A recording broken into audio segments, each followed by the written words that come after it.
adorei a ideia, Menk.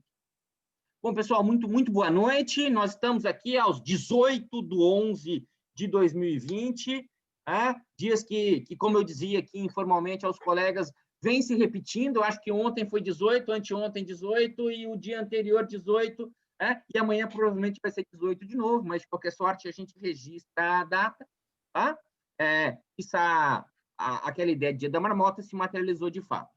Estamos aqui reunidos hoje, junto com uma série de convidados, de convidadas extremamente ilustres, queridos amigos, a querida amiga professora Zida Consalter, professor Fabiano Menck, professor Gabriel Schumann, e daqui a pouquinho vai se unir a nós o professor Marcos Erhardt Júnior, para conversarmos a respeito de um grande tema, os consumidores e a virtualização das relações humanas, fragmentação do direito, avanços, retrocessos e angústias gestadas na Lei Geral de Proteção de Dados. A ideia é, em mais uma atividade que une colegas e que mostra também um pouco do trabalho do nosso grupo de pesquisas, do Teorias Sociais do Direito e da Rede Agendas de Direito Civil Constitucional, é conversar com os nossos estudantes da Universidade de La Salle, com estudantes da Universidade Estadual de Londrina, da Universidade Estadual de Ponta Grossa, com professores e com outros e outras convidadas que se unem a nós. Por sugestão do professor Fabiano Menck, que particularmente eu amei, porque o ano está terminando e está na hora da gente começar a celebrar, sobrevivemos a este ano terrível, a gente vai fazer isso de uma forma um pouco mais leve, um bate-papo, sem tanto rigor. Daí que, de imediato, eu passo a palavra para alguma consideração para minha querida amiga. Eu morro de saudade das nossas aulas, lá em Londrina, na Universidade Estadual de Londrina, nosso mestrado. Para mim já faz muito tempo, para você parece que foi ontem, você é igualmente jovem. Obrigado por estar conosco, um beijo, a palavra é toda tua. Boa noite, formalmente, Marcos, professores Fabiano, professor Schumann, aos demais que estão nessa sala, né? Eu queria agradecer, Marcos, não só as suas palavras, o convite de sempre. Eu acho que se eu tiver que pagar o Marcos todos os convites que ele me faz, eu preciso fazer evento até 2040, né? Mas, enfim, já vejo o Eduardo também se unindo a nós, né? Nosso colega de mestrado, que é muito legal. Gostaria de cumprimentá-los, além de agradecer ao Marcos, ao Unila Salle, agradecer aos que estão presentes, né? É muito interessante a gente ver o nosso objeto de estudo sendo objeto de interesse de outras pessoas, né? Eu já estudo Direito e Virtualidade desde a época do mestrado, a dissertação e a tese seguiram nessa linha, né? Então, é um objeto de predileção, juntamente com o direito das famílias e algumas outras vertentes. Agradeço muito ao pessoal dos projetos, né? Como falei, a gente consegue nesse evento unir o EL, unir o EPG, unir o Unila Salle. Eu fico muito feliz. E se é possível a gente extrair alguma coisa legal dessa pandemia, é isso, né? Se nós estivéssemos vivendo tempos ordinários, nós provavelmente não estaríamos reunidos nessa noite conversando com pessoas de lugares diferentes desse Brasilzão, né?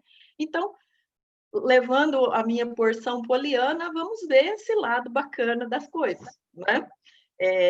Eu discordo de você, eu acho que o ano não acaba tão cedo. No que tange a nós aqui em Ponta Grossa, o ano letivo termina em abril, então nós ainda vamos a 2020, um bom período. Mas, enfim, é isso. Eu estou muito feliz de estar aqui, de conversar sobre esse assunto. Eu acho que, já que é um bate-papo, eu vou jogar a palavra para o professor Fabiano, então, para as suas considerações iniciais. Eu acho que daí depois a gente conversa. Eu pensei, assim, a título de sugestão, o seguinte, pelo menos eu tinha pensado em tratar.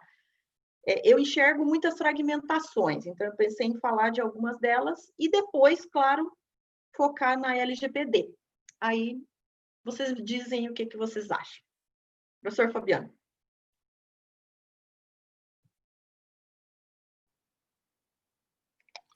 Professora Zilda, obrigado pela palavra.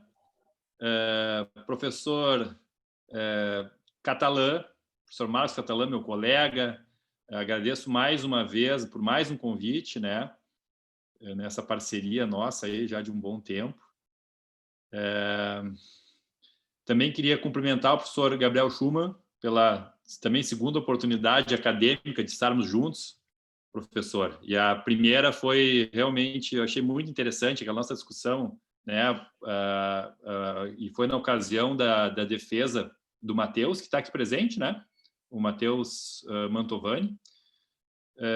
Nós temos a oportunidade de, né, de voltar a tratar desses assuntos. E, aliás, a própria ideia, se eu não me engano, do professor Catalã foi um desdobramento daquela banca, né? Há um tempo atrás, que estava o colega, o professor Marcos Erhard, que vai chegar daqui um pouquinho. E cumprimentar também os que nos assistem aqui, os que estão junto com a gente, né, na verdade, nesse bate-papo, que eu acho que também pode ter a palavra em determinado momento, professor Catalã, mas eu não quero também fazer a moderação. Bom, professora Zilda, pois é, fragmentações existem. Eu tinha pensado de início, né? A minha pergunta era se... Porque o título aqui do professor Catalã é assim, né? Eu peguei 3 elementos só. Avanços, retrocessos, angústias. Eu gostei da palavra angústia também, né? O Catalã é realmente muito... sabe escolher as palavras. Acho que isso é um dom. Então, que angústias tem, né? Que avanços nós temos, que retrocessos nós temos. Me desculpa se eu não estou exatamente colocando na ideia de fragmentação, mas eu acho que nós temos avanços, é inegável. A existência de uma LGPD é um avanço inegável, na minha ótica, especialmente para o consumidor, né? Eu acho que a LGPD, a gente não pode dizer que é 100% para o consumidor, porque é um exagero isso. Nós temos, por exemplo, uma área da LGPD que é o tratamento de dados pelo poder público, e aí nós somos administrados, né? Por assim dizer. Então, não é só consumidor. A proteção de dados tem uma dimensão política também.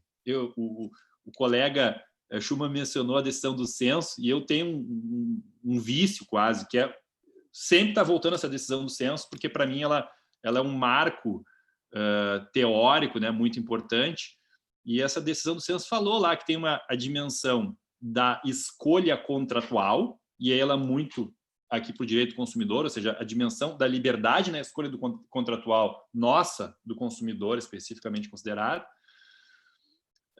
e tem a dimensão política também, porque essas regras de proteção de dados aqui, e elas vão se unir com um aspecto que tem em proteção de dados, que gera um outro grande debate, que é a distinção entre proteção de dados e privacidade, mas elas vão se unir com o exercício da nossa personalidade, livre desenvolvimento da personalidade, está no artigo 1º, no artigo 2º, né, como fundamento, objetivo e fundamento da LGPD, livre desenvolvimento da personalidade. Então, eu tenho lido muito a LGPD em seus fundamentos, e essa disciplina, né, a partir desse livre desenvolvimento da personalidade, casado com a autodeterminação informativa. São conceitos muito alemães, né, e que querem dar para a gente essa liberdade de poder decidir nessa dimensão contratual, mas na dimensão política, porque se a gente tem a informação relacionada a nós, e olha a expressão que eu uso aqui, informação relacionada a nós, né, que, na verdade, se a gente for ver bem, é o conceito de dado pessoal, e não é a nossa informação. Isso é uma coisa que eu sempre discerni, né, em proteção de dados. O conceito de dado pessoal não é proprietário, tem grandes discussões sobre isso, né? Ele não é de propriedade, ele é de um acesso a uma informação, onde nós vamos perguntar quem, em qual situação, em que medida, né, vai poder tratar aquele dado pessoal. Então, eu acho que a proteção de dados, ela agrega muito, mas é interessante porque nós não temos ainda uma cultura. E eu passei 4 anos na Alemanha lá, e eu queria trazer aqui só um elemento biográfico para vocês, e eu já vou passar a palavra para vocês fazerem as considerações, e eu não sei se a Zilda volta para ela colocar aqui alguma fragmentação que ela acha interessante, mas eu fui fazer doutorado na Alemanha em 2005, lá de 2005 a 2009, e quando eu cheguei nesse centro de estudos meus, porque eles eram focados em proteção de dados e questões de documento eletrônico. Eu fiz minha tese lá sobre documento eletrônico, uma pegada um pouco de proteção de dados. E aí eu fiquei chocado com assim, a consciência de proteção de dados que tinha ali. Claro, estudantes voltados para aquilo, mas no ambiente total, né? E eu lembro que eu fiz uma palestra sobre o Brasil quando eu cheguei em 2005, e a rede social da época, nossa, muitos aqui são muito jovens, né? Eram bebês, talvez, crianças pequenas. A rede social da época, vocês vão se lembrar, era o Orkut. E tinha o perfil de um colega advogado que já declarava tudo sobre ele. Todas as preferências abertas, a pizza que gostava, o clube de futebol, tudo que vocês possam imaginar estava lá declarado na página inicial. E eu mostrei aquilo na minha palestra, não identificando a pessoa, até para os alemães não interessaria muito, mas um perfil público onde a pessoa se declarava, se auto-expunha. E quando aqueles meus colegas viram aquilo, eles, nossa, como é que pode? Mas ele é advogado, ele tinha que ter uma consciência disso, que, né, não é legal isso aí. E aí eu sei que eles ficaram chocados com aquilo, e depois eu vendo os meus amigos alemães nos perfis deles de Facebook, eu sempre relato isso para meus colegas, meus alunos também, né? Eles têm uma fotinho, duas, a gente vê eles lá de longe, eles estão assim lá de longe, não é aquela do rosto, mal conheço reconhecer meus amigos alemães, e a gente se auto-expõe. Então, tem uma questão que é a consciência do consumidor que vai chegar ao longo dos tempos, que eu acho interessante, para a gente exercer um pouquinho do que se chama também no exterior de autoproteção de dados. Por exemplo, usar pseudônimos, em vez de eu entrar lá no Mercado Livre para fazer uma oferta de uma compra de uma coisa, utilizando o Fabiano Menck, eu vou utilizar, e eu mudei isso ao longo dos tempos, aprendendo, né? Eu mudei o meu pseudônimo, eu tenho um pseudônimo agora. Eu quero fazer uma pergunta sobre um produto, eu não vou lá Fabiano Menck, eu tenho um pseudônimo, né? Que eu utilizo, e eu só vou ser identificado no momento que eu concluir uma transação para com quem eu concluí a transação, porque ele precisa saber quem eu sou, para me enviar a mercadoria. Né? Entende? Então, esse é um ponto que eu acho da consciência que nós vamos amadurecer, assim como nós amadurecemos com a questão, por exemplo, eu estava esses dias mencionando do cinto de segurança, né? A gente não usava cinto de segurança 20 anos atrás, né?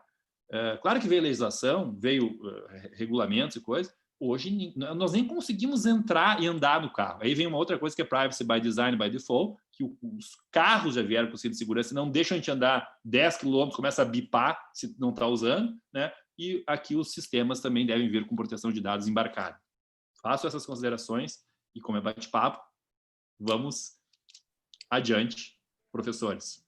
O senhor ganha bem, professor, por causa da advocacia. Eu que vivo exclusivamente da docência, tenho um Fusca. O meu não tem essa tecnologia toda, não. Ele funciona sem cinto de segurança. Mas daqui a 10 anos, Catalã, vai. Tá, então a gente devolve a bola à professora Zilda, depois passa ao professor Gabriel e a gente vai brincando assim, com considerações. Tá bem. Eu comentei, né, acerca do meu prisma. Eu considero o seguinte: nós estamos falando com acadêmicos, né? Então, acho importante sempre, como professora de metodologia também, a análise de conjuntura é muito importante, né? Para a gente fazer, claro, o foco no objeto. Então, como são projetos de pesquisa, pensei, então, nisso. E eu parto da premissa de que nós vivemos em fragmentos, ultimamente, né? Eu vou partir, então, das sociedades fragmentadas, né? Ou da sociedade fragmentada. E eu acho que não dá para refutar a ideia de que, ao longo de toda a história da humanidade, sempre houve fragmentação. Aqui muitos chamaram de tribos, né? O ser humano é gregário, mas ele é gregário junto com com pessoas com as quais tem algum tipo de semelhança ou afinidade, enfim, né? Alguns, Lévi-Strauss diz que a sobrevivência é o paradigma que une procriação, Turknevich diz que é a defesa e conquistas, posso dizer que outros aspectos, como social, econômico, enfim.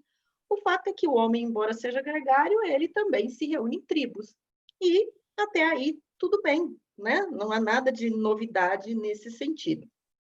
As tribos ou estratificações são um fenômeno já muito tradicional. Até aí não há novidade. O que talvez nós tenhamos que pensar na atual condição em que nós vivemos, e por isso, né, a questão da virtualidade me chama a essa análise, é pensar que paradigmas hoje são utilizados para a fragmentação que nós encontramos.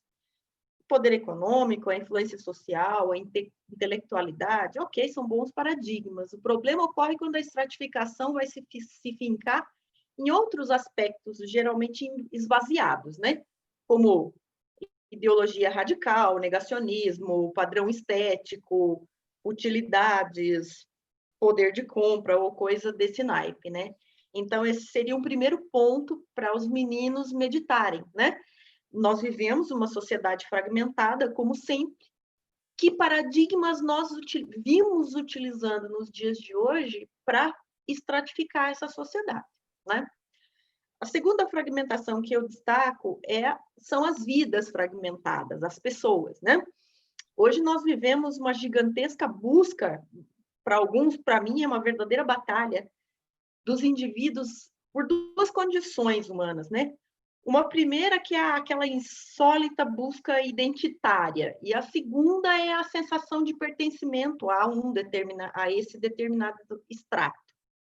E, claro, aquele indivíduo que alcança essas duas condições, identidade e pertencimento, conquista uma felicidade, mesmo que paradoxal, né? Ou um sucesso ou realização. Então, com relação a essa busca da identidade e ao pertencimento que eu destaco a existência das figuras hoje, né? Dos indivíduos hoje. O que eu consigo visualizar é que o indivíduo hoje ele já não se direciona quando tenta identificar e buscar a sua identidade, ele não mais se direciona em essência, internalização e autoconhecimento, um processo que só faz crescer o indivíduo. Mas o indivíduo hoje visa uma identidade que é construída e fomentada pelo olhar do outro. E isso pode ser um caminho extremamente perigoso, né? Ao falar para jovens, eu posso dizer isso.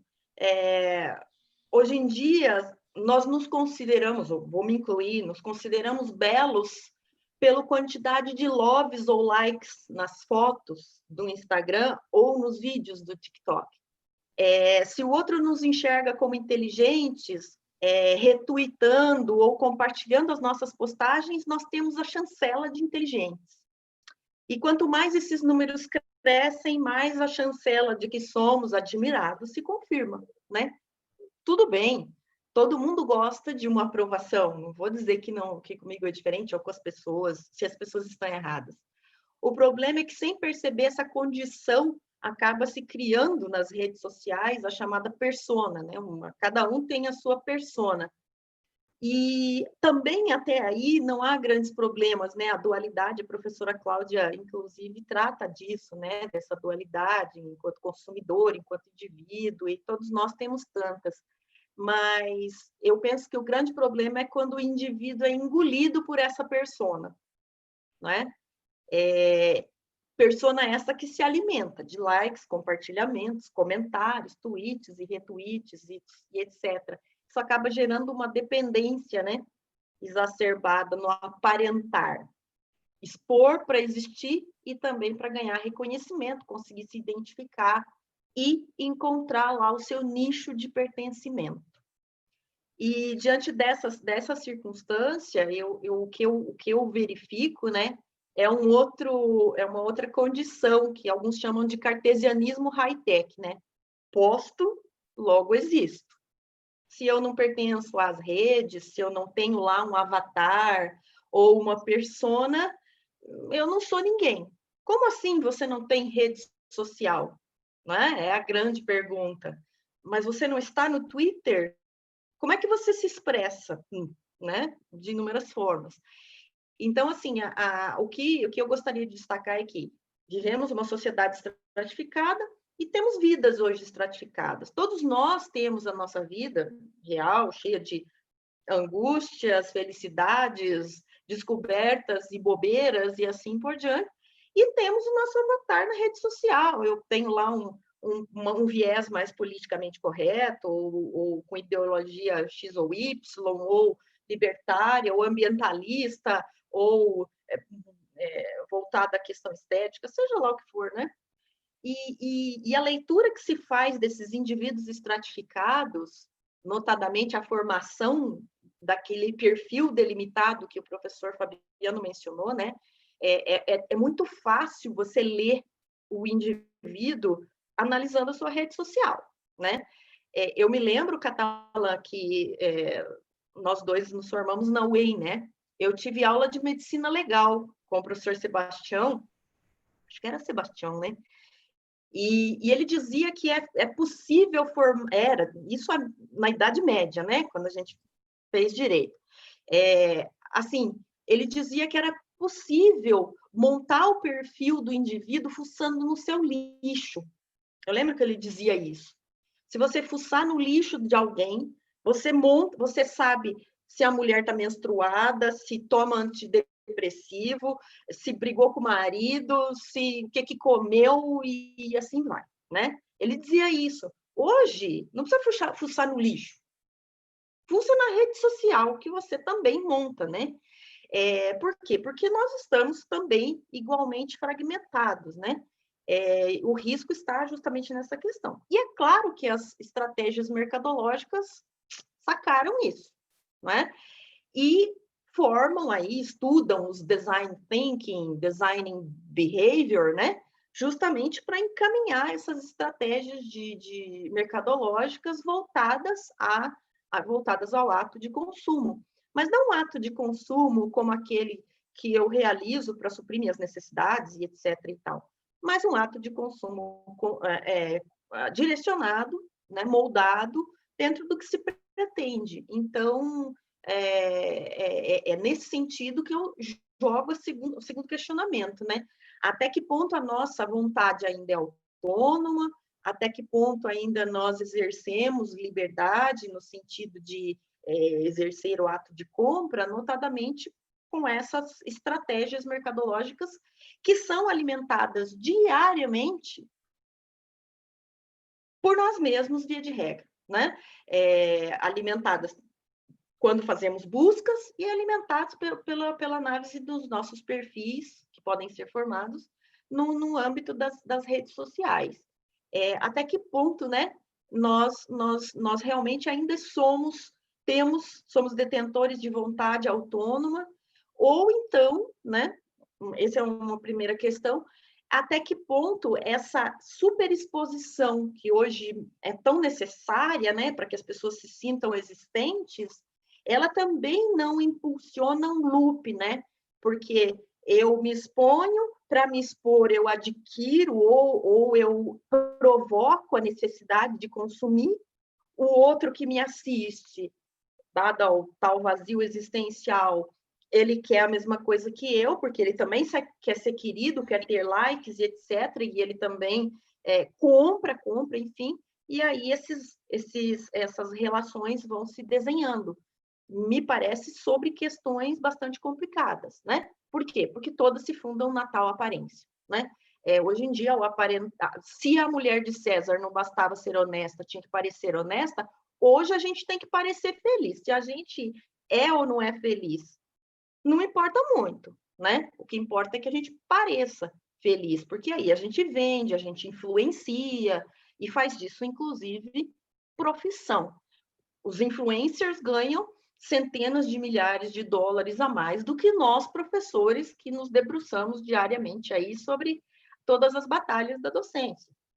Ok, é um valor que está em voga hoje na nossa sociedade, né? Vamos pensar assim.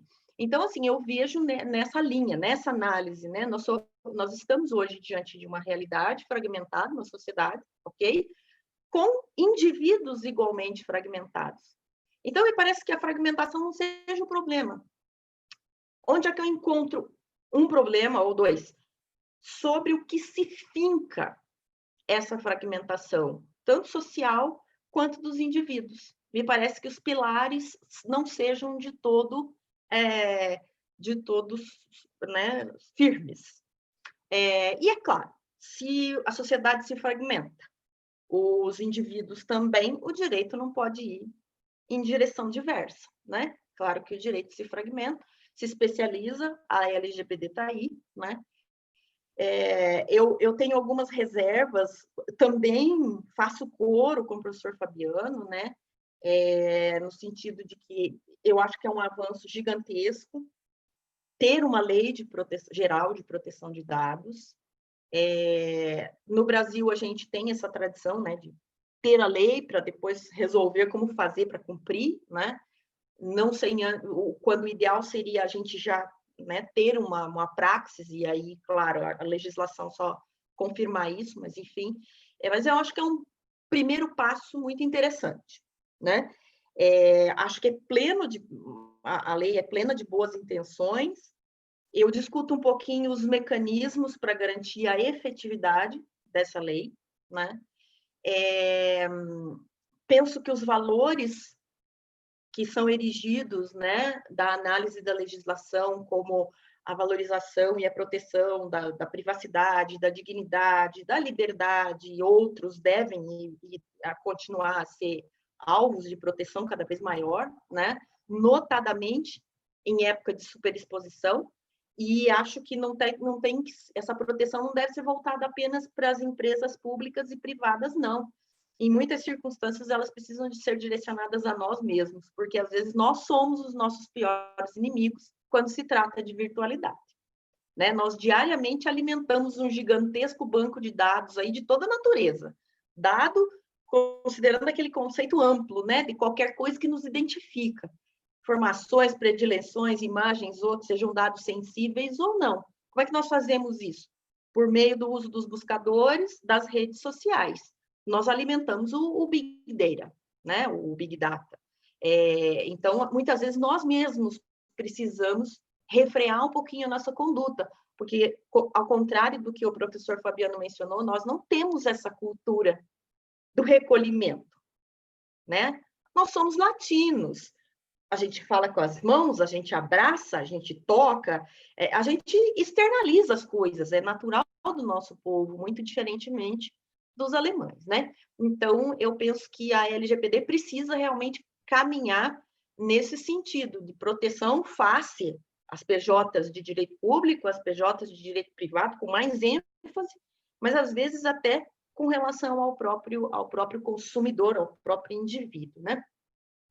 Eu gostaria de destacar aqui, conversando diretamente com os graduandos, os alunos que estão aí, eu vi que a Juliana, nossa já formada, né, a Juliana da UEPG, está aqui nos prestigiando também, de compartilhar que os conceitos, eu acho que da LGPD são muito interessantes, né? O próprio conceito de dado sensível, o conceito de tratamento desses dados, né, extremamente amplo, tem, sei lá, eu não contei, mas eu deve ter uns 15 verbos, né? Coleta, produção, recepção, classificação e assim vai, né? Então, por amplíssimo, acho interessante o conceito, porque o tratamento de dados tangencia diretamente a questão do consumidor, né?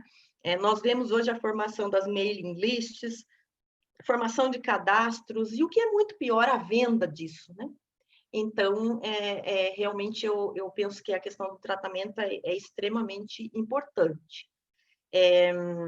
Por outro lado, uma coisa que me perturba assim, bastante na LGPD é a preocupação com o âmbito de aplicabilidade. Ela coloca lá território nacional, né? E aí, realmente, me causa um pouquinho de estranheza, porque, veja,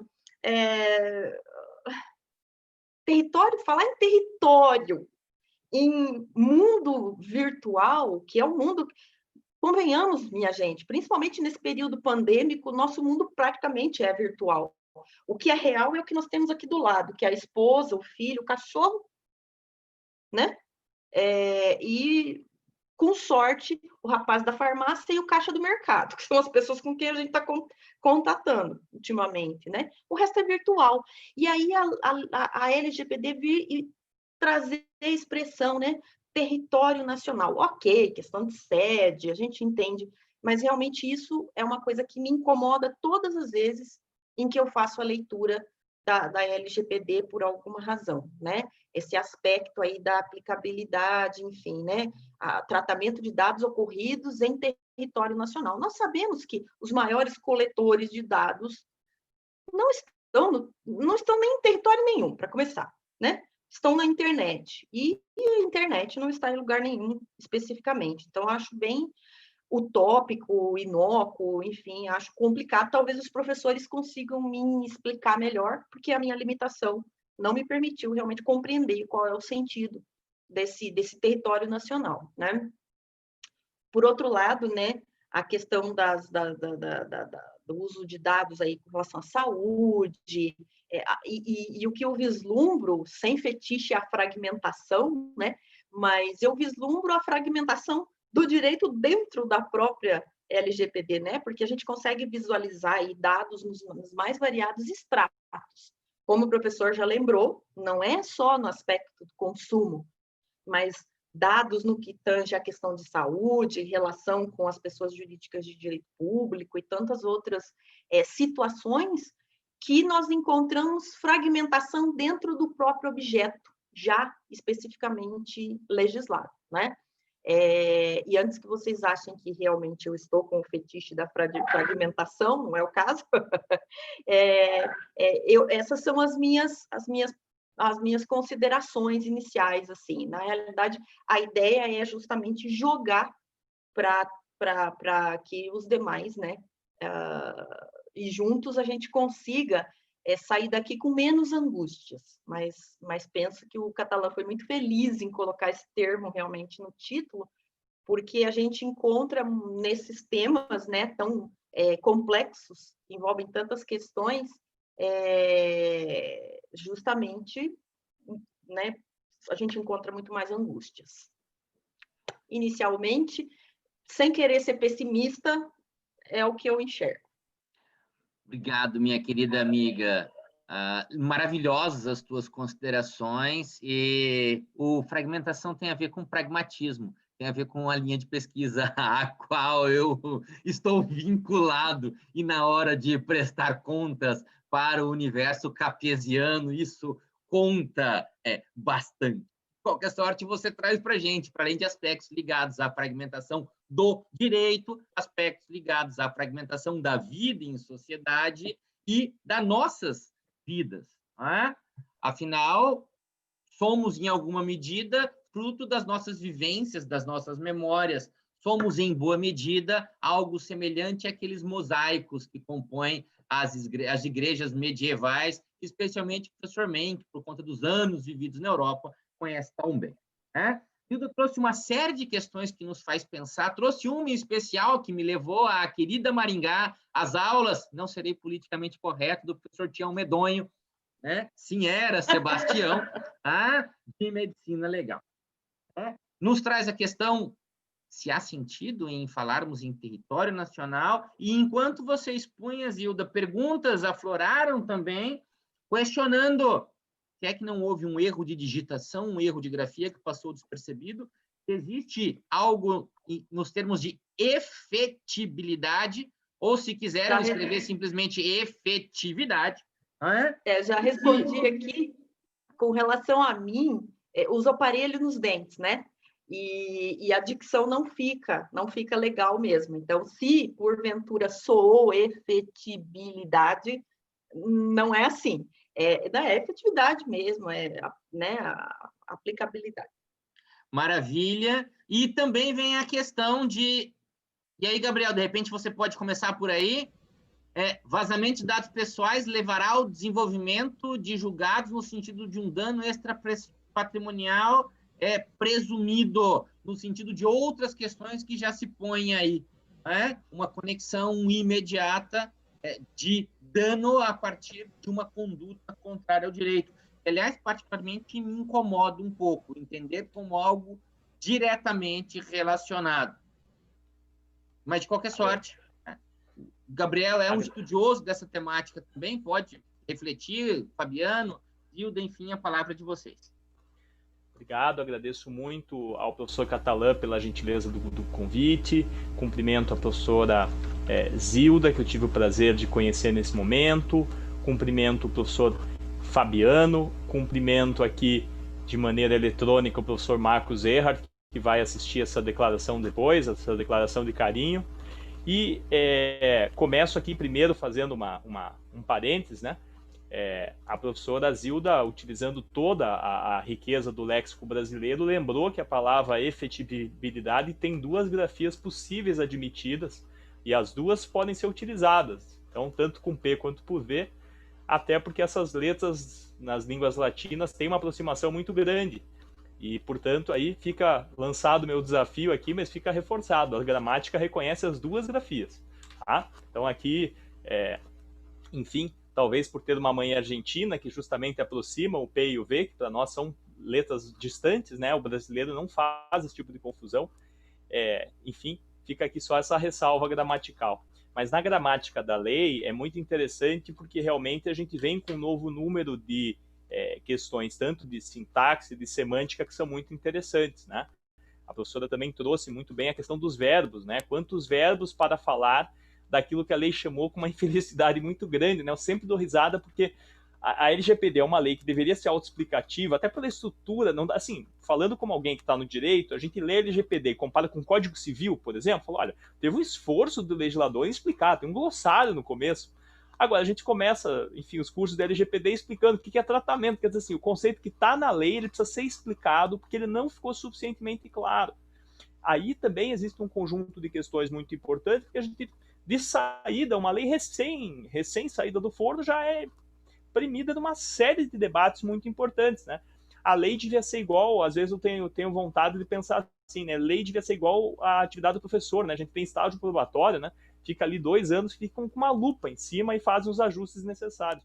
Porque, veja, no caso da LGPD, as perguntas que já existem de saída são perguntas muito básicas no sentido, não daquilo que é simples, mas daquilo que é essencial, né? Aquilo que dá base. A gente não sabe a modalidade de responsabilidade, né? Há bons autores falando em responsabilidade objetiva, a professora Caitlin, por exemplo. Há bons autores falando em responsabilidade subjetiva, a professora Gisela Sampaio, por exemplo. 2 professoras da mesma faculdade, né? Da PUC do Rio. 2 professoras com a mesma formação, né? Ou próxima, perdão. Então, esse é um ponto que me parece importante. Uma outra reflexão que me parece muito importante, dentro dessa perspectiva de fragmentação, é essa terminologia de uma lei geral de proteção de dados pessoais. Porque nós acabamos indo, dentro de uma certa tendência, de uma setorização do estudo jurídico, nós temos uma tendência a interpretarmos o direito de uma maneira separada, e isso acaba sendo reforçado porque certos diplomas legais, quero crer, que acabam traçando aquilo que a gente poderia chamar de um estatuto jurídico mais amplo, que é quase como se fosse uma teoria do direito. Então, como é que funciona a inversão do ônus da prova? A gente tem ali uma previsão no Código de Processo, uma previsão no Código de Defesa do Consumidor, algumas previsões agora na LGPD, elas vão conversar. Então, a LGPD revogou, porque é uma lei posterior. Né? A gente precisa ter a maturidade de lidar com esses diferentes momentos ou diferentes legislações, traduzindo aquilo que alguns vão chamar de diálogo de fontes.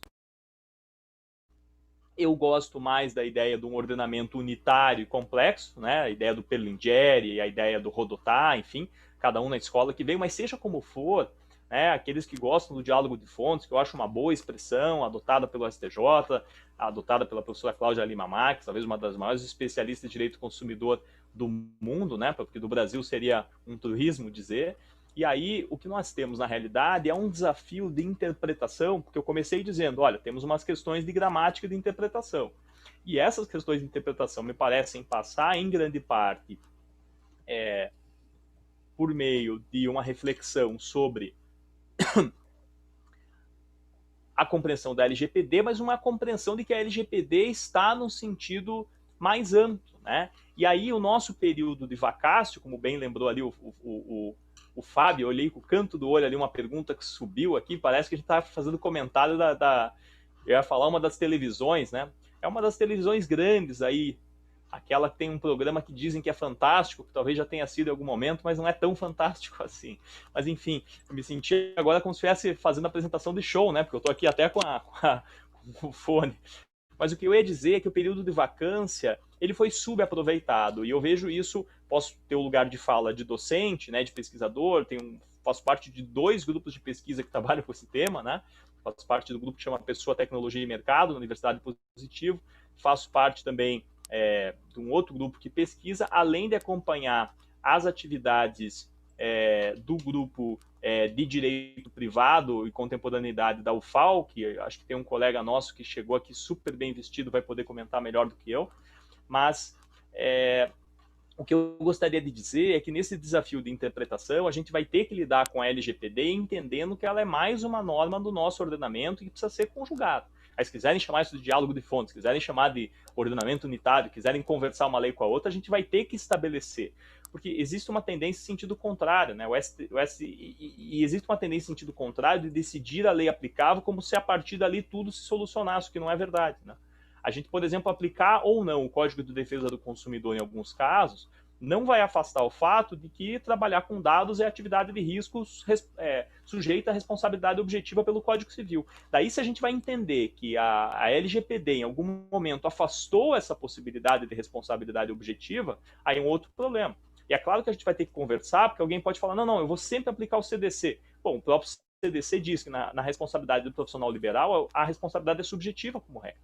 Bom, mas se a responsabilidade é subjetiva como regra ao profissional liberal, mas o profissional liberal faz uso de dados, e esses dados são uma atividade de risco, uma atividade sensível, aí a gente vai ter duas normas, ambas importantes, dizendo alguma coisa. E a gente não pode esquecer, quando a gente vai trabalhar com essa maneira mais inteira, né, a imagem que eu gosto, pelo menos até a imagem da própria web nossa, né, da internet, a gente já não chama mais assim, acho que os nossos alunos que estão conversando com a gente, as pessoas que estão nos escutando, talvez não pensem mais em www como sendo o World Wide Web, mas essa é a origem, né? A ideia da rede. Também como eu enxergo o nosso ordenamento em termos de interpretação, né? E aí eu vejo que essa perspectiva de uma leitura integrada é também perceber que fragmentação e lidar com a fragmentação é perceber um mundo fragmentado de realidades distintas, é perceber uma fragmentação legislativa que se constrói e se reconstrói, e é perceber uma fragmentação dos nossos próprios conceitos. Porque é muito comum a gente falar, né, do direito correndo atrás dos fatos, na regulação, mas o que acontece é que no âmbito da tecnologia a gente é absolutamente inapto a alcançar. Porque assim, é por definição. Porque enquanto a gente tinha outras questões, a gente podia falar, não, é importante o direito regular o e-commerce. Beleza. E também não tem uma regulação boa, diga-se de passagem. Mas é importante, né? A gente tem um monte de questões que a gente não sabe responder. Mas quando chega no nível de tecnologia que a gente não consegue. Quando eu acompanho as atividades que alguns clientes fazem, eu vejo gente criando coisas incríveis. E é muito rápido e não tem como, porque, sobretudo pensando em software, né, aquilo que é vendido é um serviço que vai se alterar. Não é como os nossos avós, ou talvez nossos pais, que vendiam alguma coisa e o resto da vida eles faziam a mesma atividade. Eu não estudava LGPD há 5 anos. Bom, estudava privacidade, né? Tinha um artigo sobre privacidade, sobre proteção, sigilo no limite, né? Não tinha artigo sobre LGPD, não tinha uma pesquisa sobre o tema. Então, essa transformação em termos de velocidade para nós, no direito, já é considerada intensa, né? Lembro aqui 2 colegas nossos que recém lançaram um livro sobre tecnologia, né? A tecnologia está muito presente para nós. Mas a partir do momento que se publica alguma coisa, já está um pouco defasada, né? Não à toa agora são os e-books. Mas o que eu quero dizer é que, do ponto de vista da epistemologia, dos conceitos jurídicos, nós também vamos ter uma fragmentação ao reconhecer os vários conceitos como se fosse um conjunto de pecinhas que a gente tenta montar, mas num quebra-cabeça em que nunca vai se encaixar. Né? A ideia de subsunção, a ideia de enquadramento, ela não funciona quando eu tenho um produto ou um serviço, me parece que é um serviço, aliás, o termo está também na pauta do STF para qualificar, mas entendo que é um serviço pela sua natureza dinâmica, que vai, olha aí, belíssimo livro, tá? Que vai, aliás, em promoção, pelo que eu estou vendo ali no merchandising, né? Aproveito para falar aqui, editor da Fórum, um abraço, tá? Pode mandar meu exemplar depois dessa. Mas o que eu ia dizer para vocês é que a partir do momento que nós trabalhamos com a perspectiva de fragmentos, né? Esses caquinhos, né? Eu pensei essa provocação, né? Eu sempre tento prestar muita atenção na provocação que eu fui convidado a falar, né? É a provocação aqui da fragmentação, trouxendo várias perspectivas, né? O professor Fábio trouxe aqui a perspectiva identitária, muito interessante, depois aprofundada pela professora na sequência, mas essa ideia de uma fragmentação da própria legislação, ela é importante porque a gente não vai conseguir usar esses pedacinhos para montar, a gente não vai conseguir fazer um depeçagem, né? A ideia de compor o nosso sistema. Porque absolutamente a própria dinâmica do software, do Facebook, do Instagram, para usar exemplos que todos conhecemos, né, do YouTube, ela é uma dinâmica de uma alteração de conteúdo, de substância do produto muito grande. Né? Então é muito difícil você estabelecer uma regra, você tem teoricamente um contrato. Eu digo teoricamente porque a gente chama de contrato porque a gente não tem um nome melhor. Mas eu não sei até que ponto é um contrato exatamente com as características tradicionais, porque ele é tão dinâmico, né? O produto pode mudar, o serviço pode mudar, eu posso fixar os valores. Alguém vai dizer que se o Instagram passar a cobrar o dobro para fazer publicidade é abuso? Né? A gente não tem isso claro para nós, a gente não sabe se é um contrato, a gente sabe que é uma relação, que ninguém vai ser obrigado a usar a ferramenta, a gente sabe que existe um conjunto de adesões, um monte de coisa que talvez não devesse ter, mas eu pelo menos, quando falo a gente, falo por mim, claro, e por isso que eu vim participar do evento para escutar, mas absolutamente a gente não sabe como estabelecer essa regulação. Né? Um pouco da fala da pesquisa do Mantovani, que foi citado, vai nesse sentido. Eu não vou estragar aqui falando do trabalho dele, né? Porque tem uma proteção aí a um certo ineditismo que não se exige, mas é bom, né? Mas ao mesmo tempo é realmente um aspecto que me preocupa. A contratualidade digital, se a gente pode chamar assim, essa interface tecnologia com institutos jurídicos é também um aspecto de fragmentação. E eu também pensei em mais um aspecto, né? Porque no teatro a gente chama quem vê, acho que a gente é artista, né? Porque a advocacia sempre é teatro também. Mas no teatro, nas artes cênicas, o caco é o improviso, né? E eu sinto um pouco que nós, no direito, estamos trabalhando com improviso para regular esses temas. Porque a gente ainda não tem claro para nós se a gente deveria trabalhar com uma autorregulação, como, por exemplo, na publicidade acontece, pode ser ruim, pode ser bom, mas é assim que acontece. Então, a gente deveria trabalhar com uma sistemática que não é autorregulação, mas é sim uma sistemática de uma regulação a posteriori, que é uma outra ferramenta, né? Que é mais ou menos o que a gente está fazendo agora com a LGPD. Então, as empresas faziam coisas erradas, elas estão sendo acionadas. É uma regulação a posteriori. Né? A gente não usava o Código de Defesa do Consumidor, que a gente poderia pegar aqui 10 princípios diferentes que a gente poderia extrair e dizer que as empresas estavam sendo desleais, estavam violando a boa-fé, estavam agindo, abusando da capacidade das pessoas, estavam agindo de modo desproporcional em relação à idade. Por exemplo, quando a gente estivesse protegendo uma criança no seu consentimento. Da LGPD veio e trouxe um conjunto de ferramentas que a gente, em algum sentido, já tinha. O STF falou isso no julgado, que o professor Fábio falou. Não me lembro se a gente já falou isso em off ou quando a gente já estava aqui na conversa, né? Mas o STF acabou de ter a publicação do julgado sobre o censo, que mal ou bem lembrou o julgado da Alemanha, né? Curiosamente, né? Esse caráter cíclico da história, né? A gente ter um julgado com uma temática tão parecida, né? Realmente só aconteceu por causa da Covid, né? Essa brincadeira do destino, né? Esse nosso... se tem uma coisa que a gente não pode reclamar é que o nosso roteirista esse ano é muito criativo, né? Mas realmente o que eu quero dizer com isso assim, é um tema novo velho, mal regulado, e em relação ao qual, como disse, pelo menos da minha parte, para não colocar meu desconhecimento nas costas dos demais, é uma regulação em relação à qual a gente não tem clareza, a gente não sabe ainda como lidar, e agora todo mundo tem que cumprir a LGPD, e saiam cumprindo a LGPD.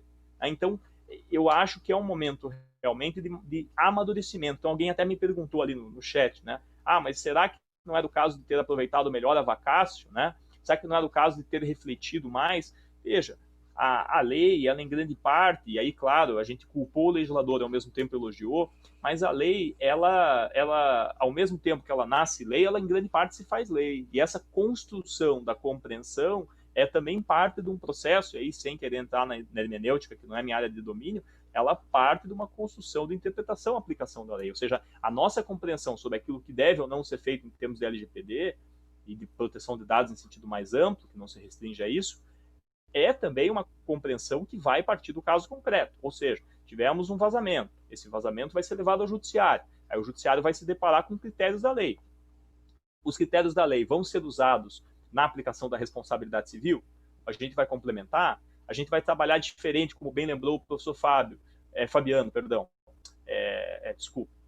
A gente vai... Eu tanto fiquei preso na ideia do pseudônimo que ele falou no começo, né, de não usar o próprio nome, que acabei não usando o nome dele para protegê-lo.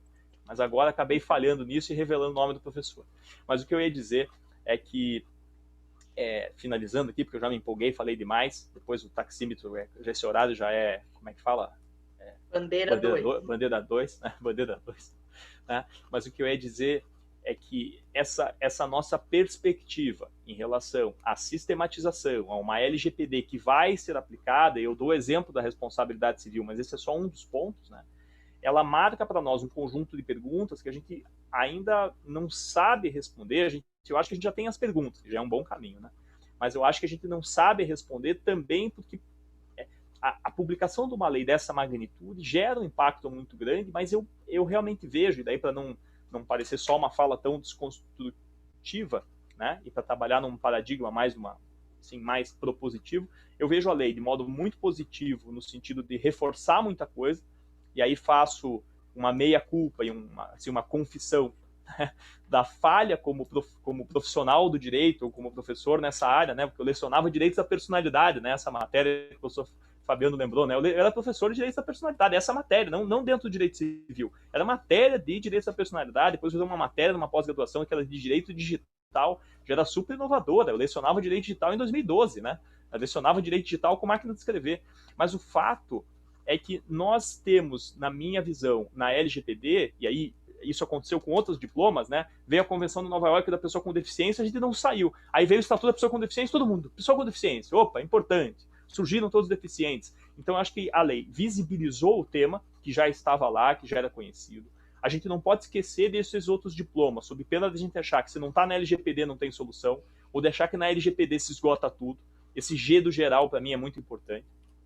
E também, a gente não pode correr o risco de depender só do direito do consumidor para as construções, sob pena de a gente não conseguir aproveitar todo o alcance da LGPD, porque consumidor aqui para a LGPD é qualquer pessoa que respire, né? Consuma ar, porque no final das contas é uma lei que vai ser muito, muito, muito, muito abrangente. E vejo ainda a LGPD como um potencial indicativo de normas e preceitos que valem para outros ramos, e não só para a proteção de dados, mas sobretudo como um potencial marco regulatório de relações tecnológicas, na medida em que nós não temos uma efetiva regulação de muitos assuntos importantes. O próprio algoritmo não tem uma regulação e ele é muito vinculado com aquilo que a LGPD exige em termos de proteção de dados pessoais. Então, sem querer confundir demais e tentando ir um pouco com a solucionática, eu vejo a LGPD com muito bons olhos, mas eu acho assim,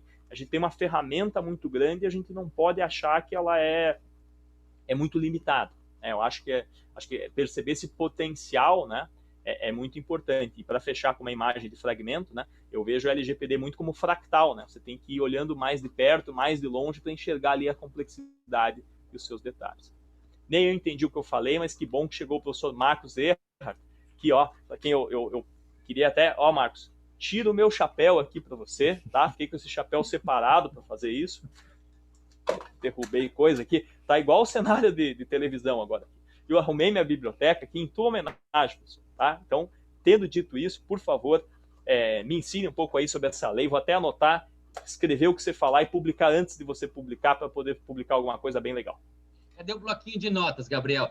Gabriel, cultíssimo amigo, considerações maravilhosas. Deixa eu saudar, antes de dar as boas-vindas ao Marcos, obviamente, já antecipadas, me deixem saudar aqui a presença de pessoas ilustres. Professor Oscar Ivan Prux. Zilda e eu tivemos a alegria de ter aulas com o professor Prux durante o nosso mestrado e em outros momentos da nossa vida. O professor Prux, que fala lá de Apucarana. O nosso querido amigo Laurício Pedrosa, de Ilhéus, lá para os mais íntimos. Nosso colega, nosso amigo, co-líder da Rede Agendas Direito Civil Constitucional. O professor Cláudio Franzolin, que fala lá de Campinas, cidade pela qual eu tenho uma estima particular, tive o prazer de passar um bom ano da minha vida em Campinas, entre tantas outras pessoas maravilhosas.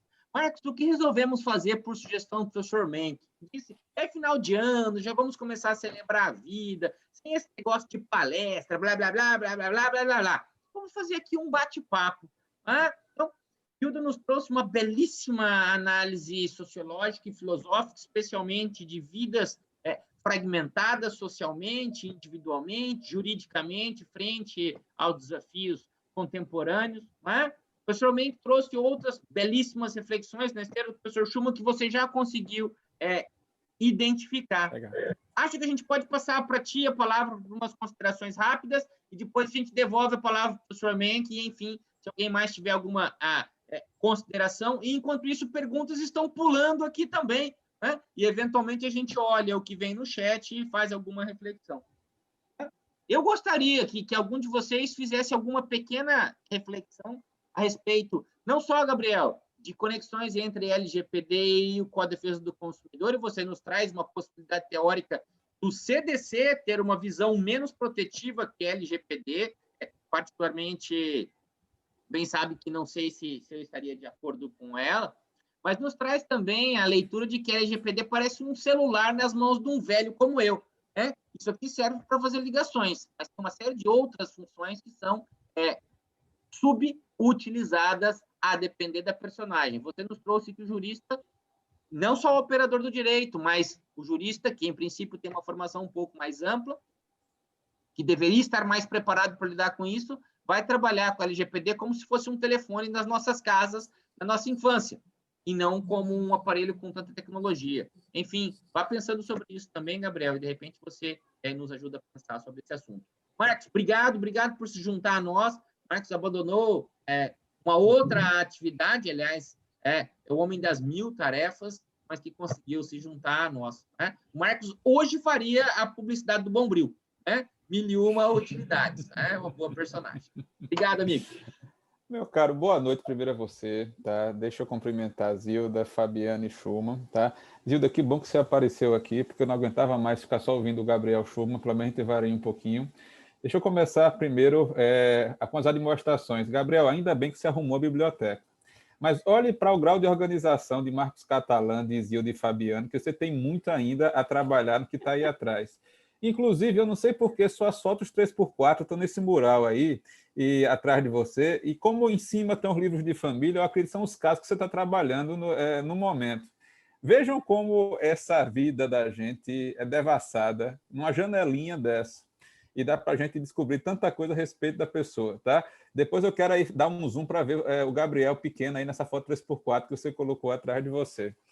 Meu amigo, você me permitiu aqui, durante a conversa, de ouvir você, organizar aqui, estruturar minhas ideias. Eu estava em outro evento sobre LGPD, discutindo LGPD no mercado imobiliário. As pessoas estão apavoradas, tá? Depois da decisão que vocês devem ter ouvido falar da Cirela, pronto. Esse aí, com certeza, não é você, tá certo? Catalã, você acredita que ele tinha esse cabelo todo? Eu acho difícil, pouco provável, tá certo? A gente vai ter que fazer a investigação nessa fotografia depois.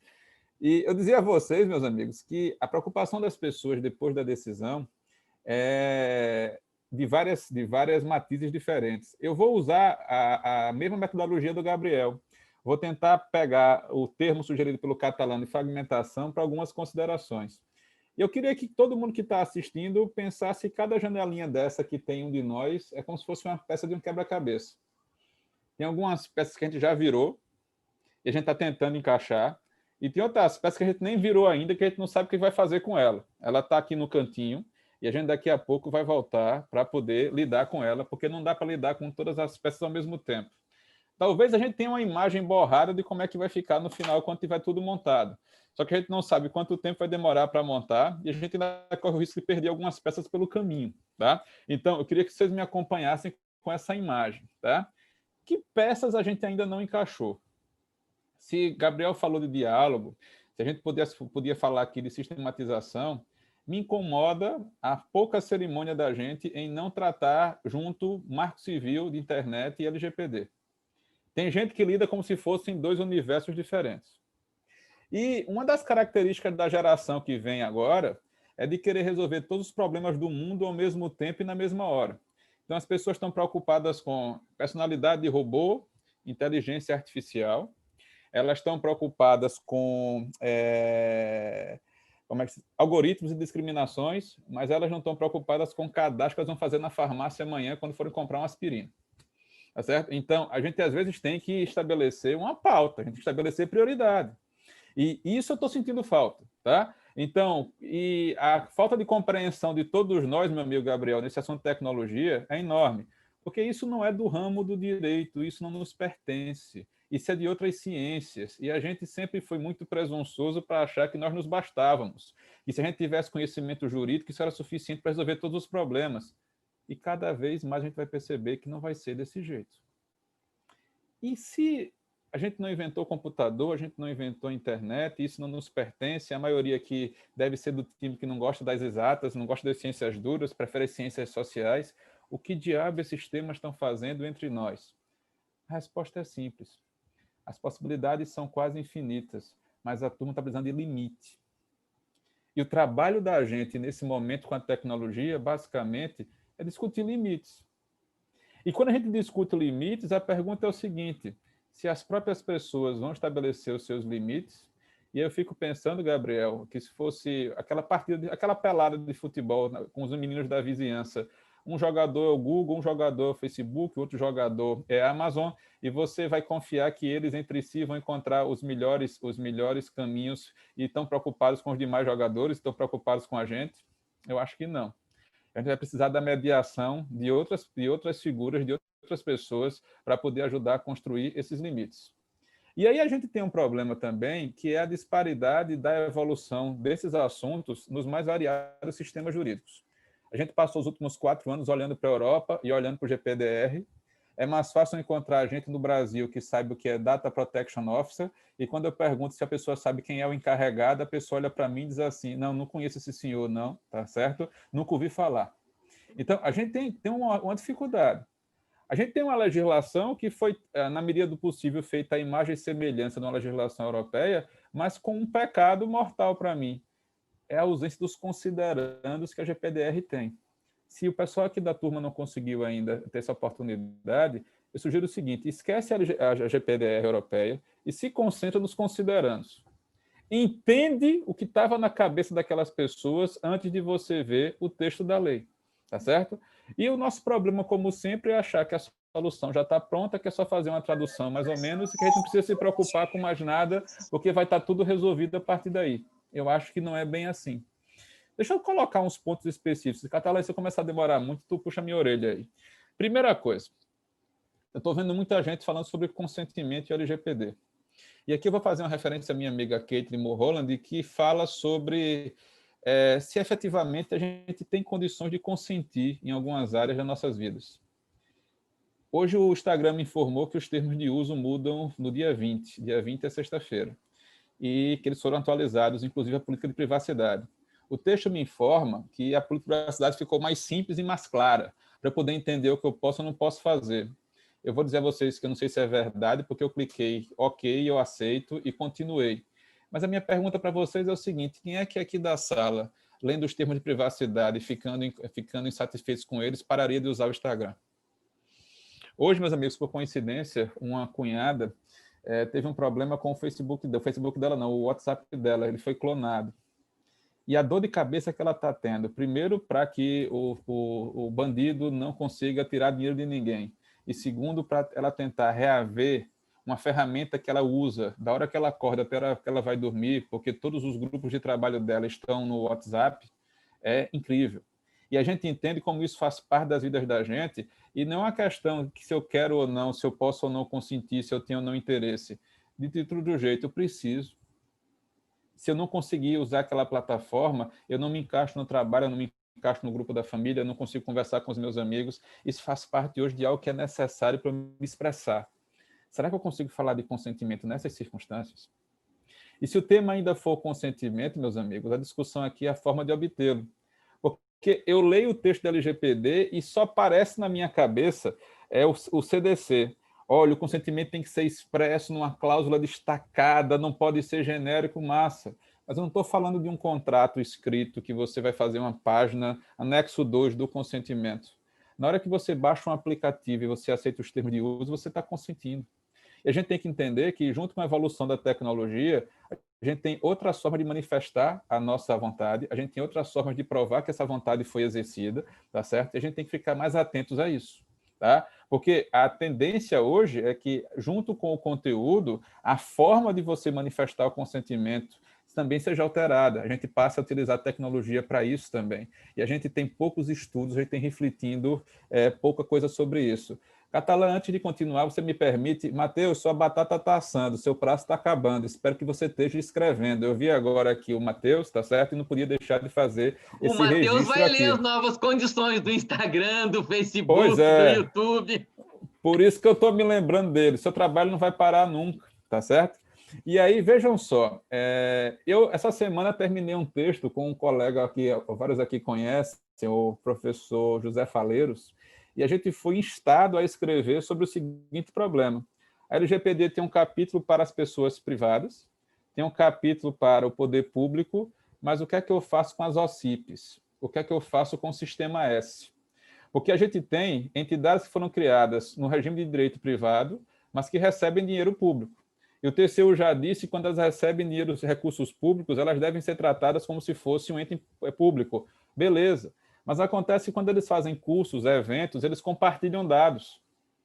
E a pergunta é o seguinte, o nível de exigência que o poder público tem, por exemplo, com a figura do encarregado, também deve ser repetida para o Sistema S? Meu amigo Schumann, a gente não tem nada escrito sobre o assunto. A gente tem muitas opiniões e a gente não tem nenhuma certeza, porque falta regulamentação em relação a esse assunto. Essa ainda é uma daquelas pecinhas que estão viradas de cabeça para baixo, que eu não parei para olhar para ela, ou esse é um buraco no meio do meu quebra-cabeça que eu preciso saber como é que eu vou fazer para integrar isso. Além disso, a gente costuma dar nossas aulas mais ou menos assim. Código Civil de 16, responsabilidade subjetiva era a regra, o caminho, a verdade e a vida daquele legislador. A gente muda para o Código 2002 e a gente passa a ter a possibilidade de conviver em sistemas diferentes. Só que a gente tem o Instituto Brasileiro de Estudos de Responsabilidade Civil, do qual aqui vários colegas fazem parte, e no IBERC a gente tem pelo menos 5 correntes diferentes de como é que eu devo entender a responsabilidade dentro da LGPD. O que todo mundo entende é que a gente talvez esteja inaugurando um capítulo novo na responsabilidade civil no Brasil. Uma responsabilidade que não é essencialmente reativa, não é essencialmente reparatória, que tem um viés precaucional, um viés preventivo. E aí, respondendo quem foi, eu anotei aqui, ao André, que provavelmente deve ser parente do nosso amigo Fabrício. Procede, Catalã? Pelo sobrenome Pontinha aqui, eu imagino que deve ter alguma relação. Se for, um abraço ao seu irmão, André.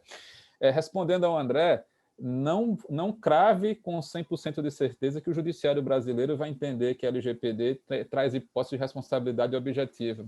A professora Gisela Sampaio, do Rio de Janeiro, é a principal crítica desse dispositivo, e ela vai dizer o seguinte, olha, uma lei que estabelece boas práticas, que exige providências de segurança que são prévias, que se não forem observadas geram responsabilização, ela compreende que a gente está diante de uma situação de negligência, está diante da situação de imprudência, e que o elemento subjetivo está claro. Se vocês procurarem os trabalhos da Gisela, a Gisela faz uma comparação do texto do artigo 12, 13, 14 do CDC com os dispositivos entre o 42 e o 45 da LGPD, para dizer o seguinte, olha, eles se parecem muito, mas igual é aquele pessoal ocidental, japonês, coreano, chinês, você às vezes não consegue diferenciar eles, mas quando você para olhar com carinho, você percebe que em todos os lugares no CDC, onde ele quis definir responsabilidade, lá está dizendo se a responsabilidade depende ou não de culpa. Mas quando você vai para a LGPD, embora o texto soe semelhante para a gente, não está cravado em nenhum dos dispositivos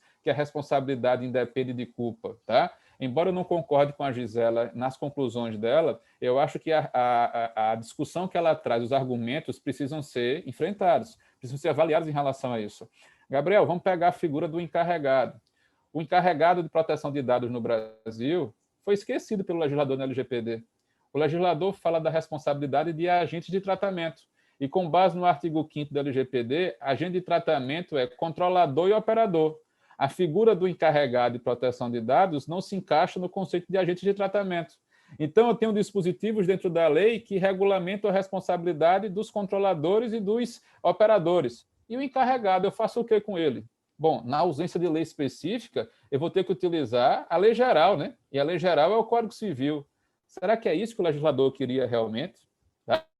E aí, meu amigo Gabriel, vamos imaginar o seguinte, eu tenho o controlador pessoa natural, ou melhor, o operador pessoa natural, mas eu tenho o operador pessoa jurídica. E aí, aquela reflexão que você fez em relação ao regime do CDC, talvez ser mais brando do que o regime da LGPD, vai ser alterada dependendo da natureza jurídica daquele que está exercendo as funções de controlador de operador. Quase toda empresa que vende antivírus e firewall está oferecendo aos seus clientes os serviços relacionados à LGPD.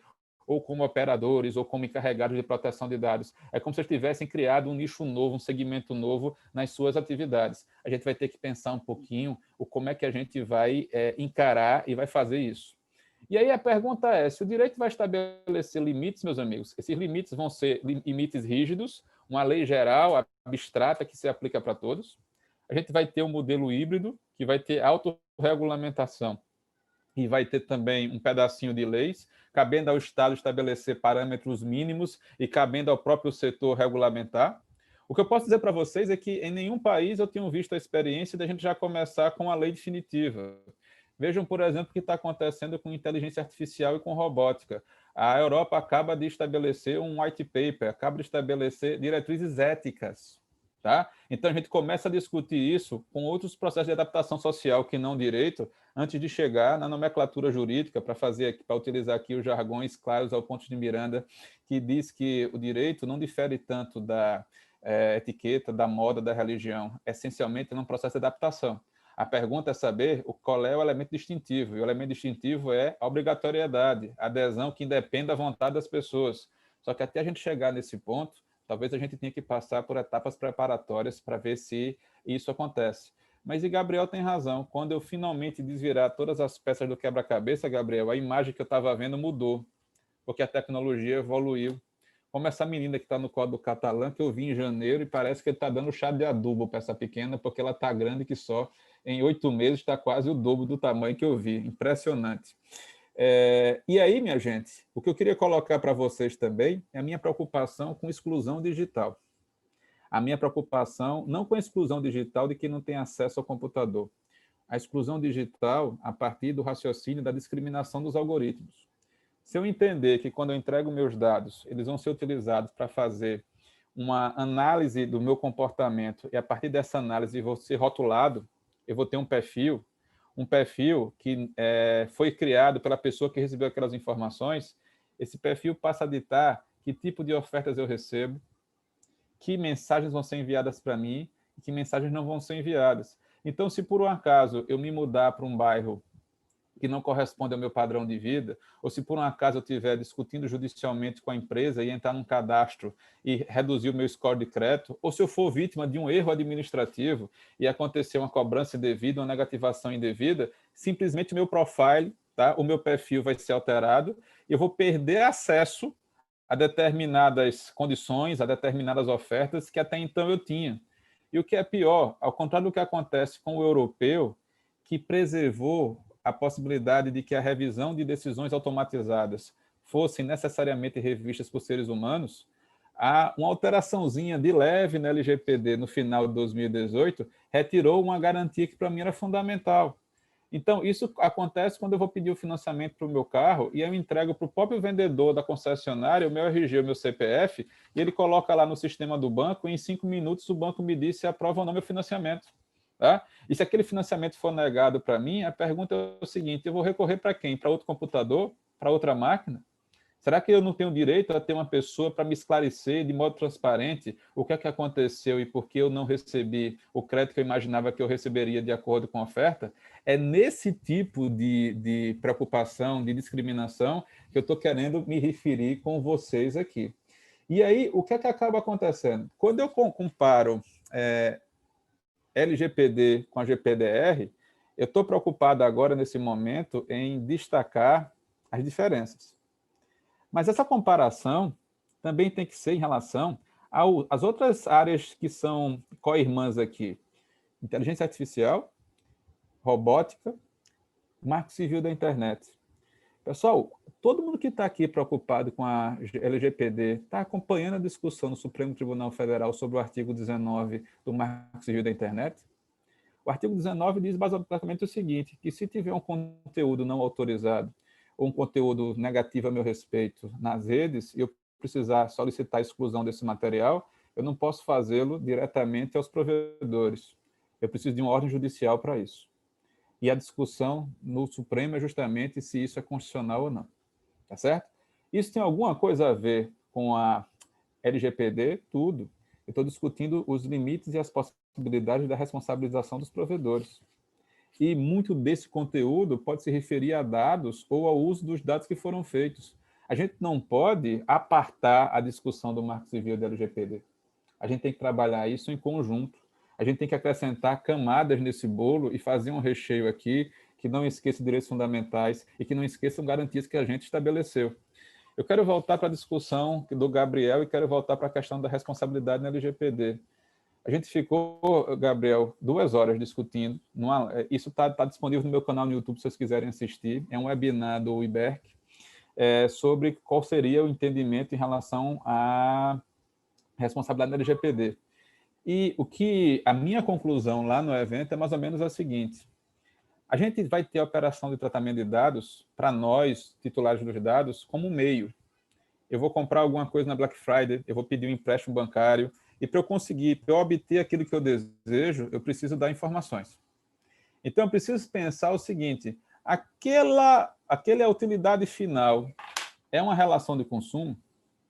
Porque, independente do que diz o artigo 42, 43, 44 da LGPD, o artigo 45 diz que todas as disposições de responsabilidade dessa lei específica não afastam a proteção que eu tenho na legislação de consumo.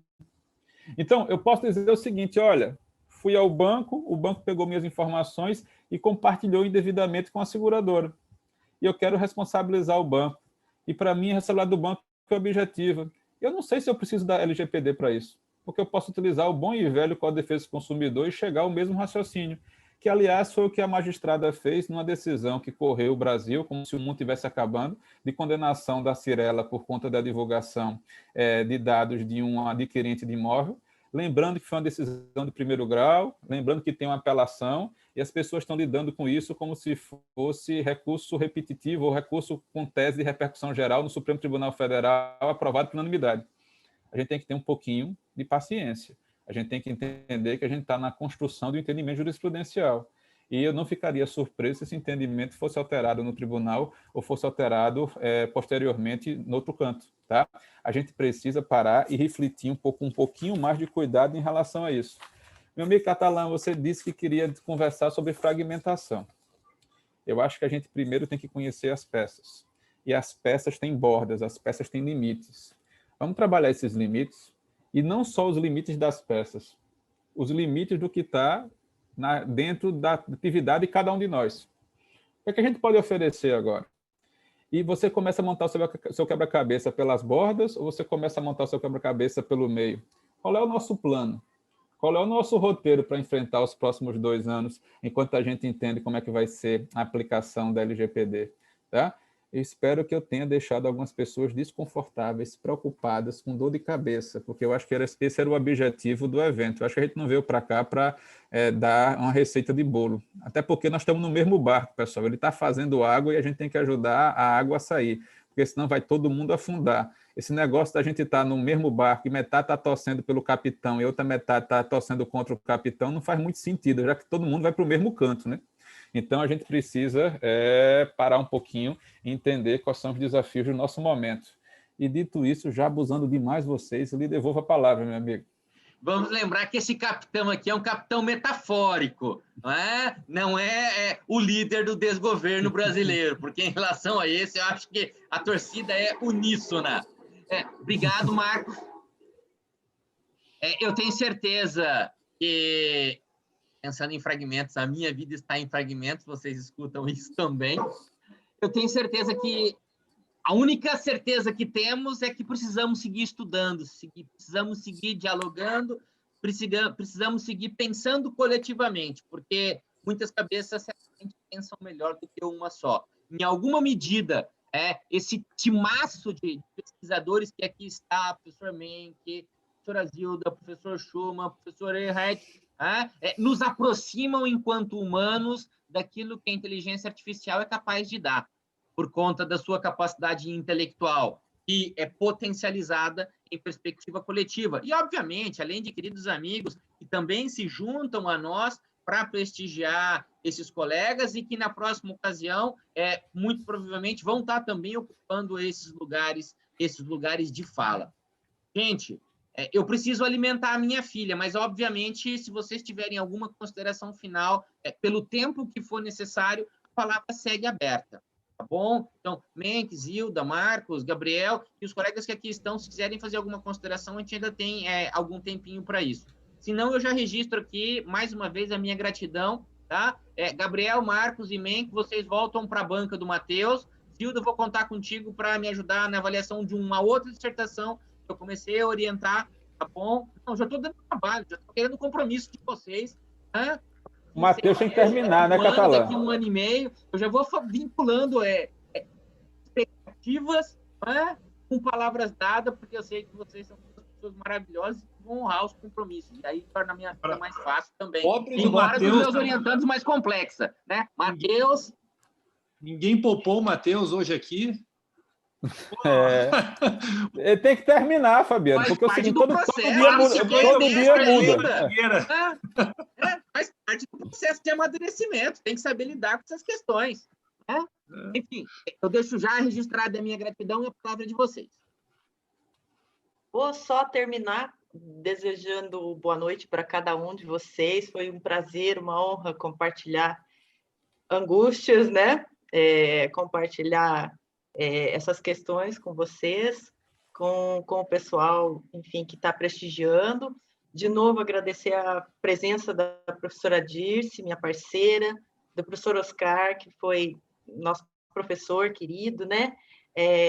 Do Eduardo, que é nosso colega, dos alunos do projeto de pesquisa da UEL e dos alunos de pesquisa, do projeto de pesquisa da UEPG, que eu não poderia deixar de deixar o meu beijo e o meu obrigado. E boa noite a todos, né? Foi um prazer estar e conhecer. E, claro, né, Catalã, quando você precisar dar um grito, a gente sai correndo para atender, tá bom? Um beijo, boa noite a todos.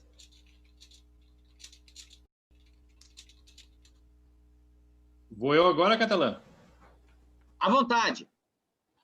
Bom, então já estamos nos despedindo, né? Eu queria agradecer também, foi um prazer ouvir os colegas agora, com as suas inquietações, angústias. Olha, o Erhard aí nos deu vários inputs para desestabilizar realmente os nossos fundamentos aqui. Eu gostei muito de ouvir todos vocês. Eu queria dizer que eu sou um otimista e eu acho, Marcos, né, ambos Marcos aqui, que nós vamos trilhar esse caminho. Eu tenho dito para os alunos, né, que é o seguinte: vocês estão tendo uma oportunidade ímpar de pegar o desenvolvimento de uma matéria. É claro que não está começando agora, mas está começando a LGPD agora, efetivamente, né? O Schumann falou aqui, pô, a gente acaba lecionando isso há bastante tempo, por outras vias, pelos direitos da personalidade, pela privacidade, etc. Mas a gente está tendo uma oportunidade, né? Por exemplo, não tem uma regra ainda de uma autoridade que não existe, praticamente, né? E muitos pontos até que o Erhard tocou aqui, eu acho que essa autoridade, e eu tenho tratado disso também, não é só a questão de estar na Casa Civil, mas também, tem 36 funcionários pelo decreto, né? Não vai ter condições de responder todas as perguntas que vocês colocaram aqui, e que se a gente for olhar, e não é ficar olhando muito para a Europa, porque a Argentina tem há 20 anos aqui uma autoridade e tem uma lei de proteção de dados, né? O Uruguai,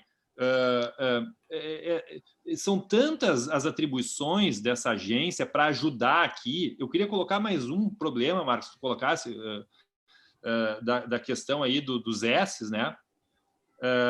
Na área da saúde, nós temos, olha que interessante, uma lacuna para os fabricantes de próteses e órteses para tratamento de dados pessoais, que eles se veem sem base legal para tratar, porque até a regra que foi colocada na LGPD depois pensou nos prestadores de serviço, mas eles vendem produto. Então, um negócio lacunoso, incrível para eles, e eu conversei com um advogado, colega, que está com as angústias desse setor, e não tem, é uma fragmentação, uma lacuna incrível, né? Assim, do sujeito pensar assim, eu não tenho como atuar se eu for seguir efetivamente essa regra, porque eu não tenho base legal, né? E tanto se fala na base legal que justifica o tratamento de dados pessoais. Mas eu sou um otimista porque eu acho que daqui a 10, 15 anos, nós vamos ter um probleminha aqui e ali, mas a gente vai ter criado com tudo isso, o Erhard colocou, né, um caldo, Erhard, né, assim, esse debate ibérico, coisa maravilhosa. Eu conheço o posicionamento da colega Gisela lá. olha, tem que respeitar também, porque ela, inclusive, analisa a tramitação da regra, que tinha responsabilidade objetiva. Eu também sou um daqueles que entende que tem que estar na regra. Eu sou mais conservador nesse sentido, né? O independente de culpa, a responsabilidade objetiva, etc. Então, mas eu acho que a gente vai acabar acomodando isso. Nós temos que exercer uma doutrina muito forte para comentar a jurisprudência que é equivocada. A gente tem que constranger a jurisprudência, né? Longe daquele acórdão que tem do STJ, né? Não me interessa o que a doutrina diz. Nós temos que fazer a doutrina forte, e eu acho que a gente vai seguir esse rumo, sim. Nós vamos trilhar isso junto. E esses alunos que estão aqui com a gente hoje, nos assistindo, o Matheus, que está produzindo uma dissertação, né? Os outros colegas que estão aqui, os alunos da professora Zilda, professor Schumann, do professor Catalã, do professor Erhard também, os nossos alunos, eles vão estar junto com a gente aqui. Eu tenho certeza que também vão achar soluções e ajudar a gente nessa massa crítica que está sendo formada aqui do zero, para nós conseguirmos ter tranquilidade aqui e, de alguma maneira, amenizar um pouco das nossas angústias nessa palavra que eu aqui repito, né? Tão bem colocada pelo nosso anfitrião, professor Marcos Catalã. Olha, um grande prazer estar com você, sinceramente, porque o que eu ouvi, eu fiz tantas anotações aqui, aulas de vocês, tá? Aulas que vocês deram aqui, meus parabéns.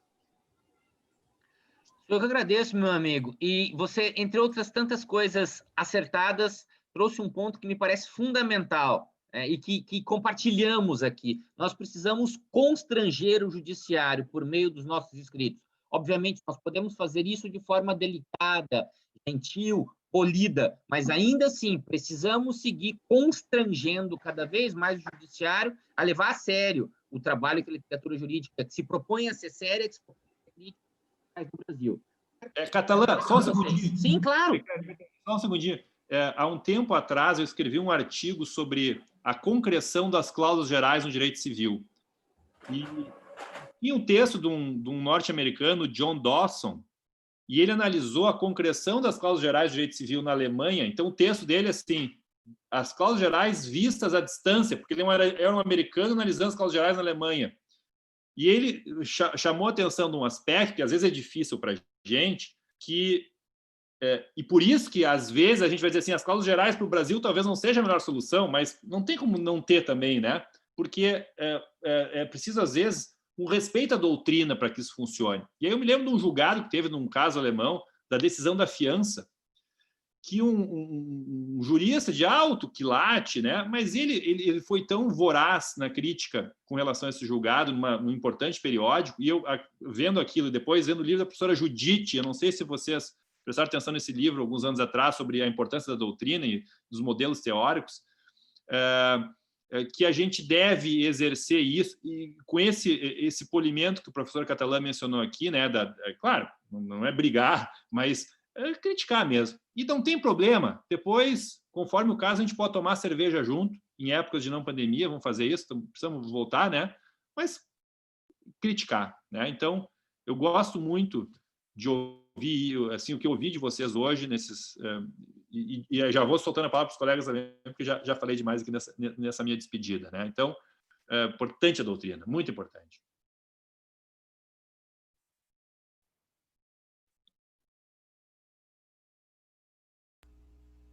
Posso falar? Obrigado. Não sei se o professor Marcos vai falar por último. Tem aquela regra que os últimos serão os primeiros, acabei ficando confuso. Mas o que eu queria primeiro é agradecer e mais uma vez cumprimentar todos pelas falas tão interessantes. Eu acho que num evento em que tem essas interlocuções é sempre muito interessante, né? E aí a gente viu que justamente, pelo menos nisso, a gente não teve a fragmentação, porque eu achei que as falas se complementaram de uma maneira muito, muito, muito interessante, né? O título do evento fala não só em fragmentação, mas fala também em avanços e retrocesso e fala também em gestação, né? E é interessante porque a gente teve uma gestação longa, né? Isso aí é muito conhecido de todo mundo, esse período de vagatio legis muito grande, né? Talvez um vácuo legis também anterior, né? A gente tinha uma sensação de vácuo legislativo, uma sensação de que não havia uma legislação. E, de outro lado, eu acho que um dos pontos muito importantes também, que eu queria resgatar, dentro dessa perspectiva de um diálogo com o Marco Civil, que o professor Marcos Erhard trouxe, eu acho que a LGPD ela tem um caráter mais protetivo da pessoa, que merece um olhar nosso na interpretação do Marco Civil. Na verdade, estou repetindo o que o professor Marcos falou, mas como eu falei, depois que ele falasse, eu ia repetir alguma coisa que ele falou, e estou fazendo isso de uma maneira bastante clara, mas é porque me incomoda essa dinâmica que ele citou. Já tive a oportunidade de escrever sobre essa dinâmica de a gente não conseguir solucionar. E isso é muito forte, porque nós pensamos, e aí resgato um dos pontos que a professora Zilda trouxe lá no comecinho da fala, a gente está pensando muito na proteção da empresa brasileira e como essa dinâmica acontece, mas a LGPD, como também se falou aqui no começo, ela dá conta de nos proteger eventualmente no sentido mais amplo, né? No sentido de dados que foram coletados aqui e foram embora. Tá? Se é que existe aqui e lá, quando a gente fala de internet. Nós vamos imaginar que exista, tá? E isso é muito importante, porque eu acho que essas questões transfronteiriças, elas são essenciais para nós, porque muitos dos problemas que nós vamos ter vão acontecer fora do território nacional, ou nós vamos ter dificuldade de identificar de onde vieram. Tá? Eu me lembro de uma situação muito interessante que eu atendi, em que um senhor que era meu cliente ofendeu uma pessoa na internet, tá? E fez isso. E essa pessoa, enfim, ingressou com uma demanda judicial. Eu não vou falar o nome do escritório que estava do outro lado, mas, vamos dizer assim, é um dos 3 maiores que vocês podem imaginar de direito digital do país. E o caso era bastante grave, porque chegou para mim já no momento em que já havia 3 cautelares de produção antecipada de prova, ou seja, está identificado primeiro o IP de origem, o provedor de origem daquela manifestação, do provedor o IP, do IP quem fez a manifestação. Então, é aquilo que, do ponto de vista jurídico, os romanos, o direito romano chamaria de batom na cueca, né? Já não tinha muito fundamento ali para discutir quem fez a manifestação. Só que daí eu liguei para eles e falei, olha, a gente tem um problema, está prescrita a pretensão. Falei, não, o senhor não sabe direito civil? 3 anos de reparação de danos. Falei, no Brasil, né? Mas o cliente de vocês está no México. É 2 anos o Código Civil mexicano. Vocês com certeza verificaram isso antes de ingressar com a ação. O Código Civil mexicano é o local do fato, e esse é o critério de interpretação para a prescrição. É o local em que o dano se perpetrou, esse é o critério do Código Penal, esse é o critério que nós devemos adotar no Código Civil. Bom, eu sei que nós fizemos um belíssimo acordo que se resumiu a uma carta de pedido de desculpas numa ação que era de R$500 mil. Então veja como é interessante. Onde que é o foro aplicável, qual é o critério de reparação, qual é o prazo prescricional que vai ser alterado de acordo com o país. A gente está esquecendo, ou enfim, tem que lembrar.